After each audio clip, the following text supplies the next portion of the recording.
चलिए, आप लोगों को गुड इवनिंग। कैसे हैं आप लोग? चलिए, तो अभी तक हमारे चैनल को आप लोग सब्सक्राइब नहीं किए हैं तो सब्सक्राइब कर लिए, और वीडियो अच्छी लगे तो लास्ट में लाइक भी कर दीजिएगा। तो चलिए, अगले क्लास में हमने आप लोगों को ऑर्थोग्राफी का सारा पॉइंट खत्म कर दिए थे, जिसमें आप लोगों को सेमी वोवेल और जंबल लेटर्स खत्म कर दिए थे और बताए थे कि इटिमोलॉजी स्टार्ट करेंगे। तो चलिए, आज के क्लास में इटिमोलॉजी पढ़ाएंगे आप लोगों को। लिखिए पॉइंट में इटिमोलॉजी, ETYMOLOGY, इटिमोलॉजी। ब्रैकेट में लिखिएगा शब्द विचार। लिख लिए? चलिए, इसका डिफिनेशन लिखिए। Etymology is the branch of English grammar in which we study about various type of words and they are used। शब्द विचार अंग्रेजी व्याकरण की वह शाखा है जिसमें हम विभिन्न प्रकार के शब्द एवं उनके प्रयोगों के बारे में अध्ययन करते हैं। समझ गए? चलिए, वर्ड का तो हिंदी सभी लोग जानते होइएगा कि इसका हिंदी होता है शब्द, और इसके अलावे किसको किसको पता है? जिसको पता है हमारे बोलने से पहले जल्दी जल्दी कमेंट कीजिए, नहीं पता है तो सुन लीजिए, ईमानदारी से कमेंट में लिखिएगा, हमारे बोलने के बाद कमेंट मत कीजिएगा। इसका हिंदी और होता है वादा या वचन।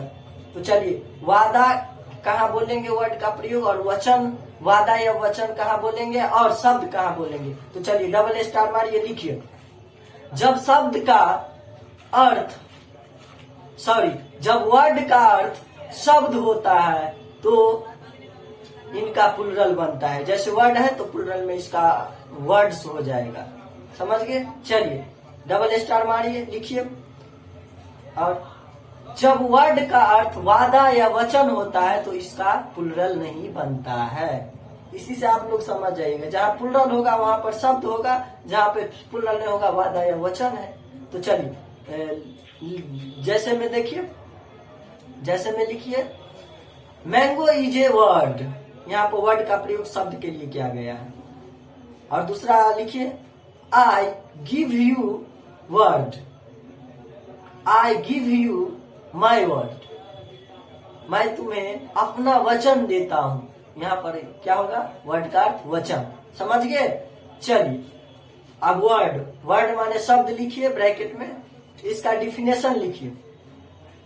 ए group of letters which makes a sense, sense is called word।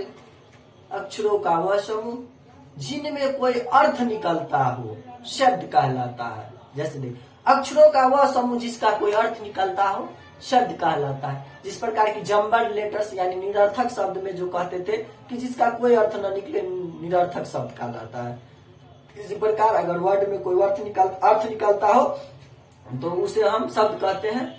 तो चलिए, हम जो है आप लोगों को अगले क्लास में आप पढ़ाएंगे। आज का क्लास हम यही समाप्त कर देंगे क्योंकि आज थोड़ा हमारा तबीयत अस्वस्थ है। चलिए, अगले क्लास में आप लोगों को हम यूजेज ऑफ वर्ड्स यानी शब्दों का प्रयोग पढ़ाएंगे, जो और मजेदार होगा। आप लोग अगले क्लास के लिए तैयार रहिए, और आप लोग हंसी बर्दाश्त नहीं कर पाइएगा। ऐसे ऐसे वर्ड का प्रयोग आएगा और बताएंगे। चलिए, तब तक के लिए खुश रहिए, मस्त रहिए। मिलते हैं आपके साथ अगले वीडियो में।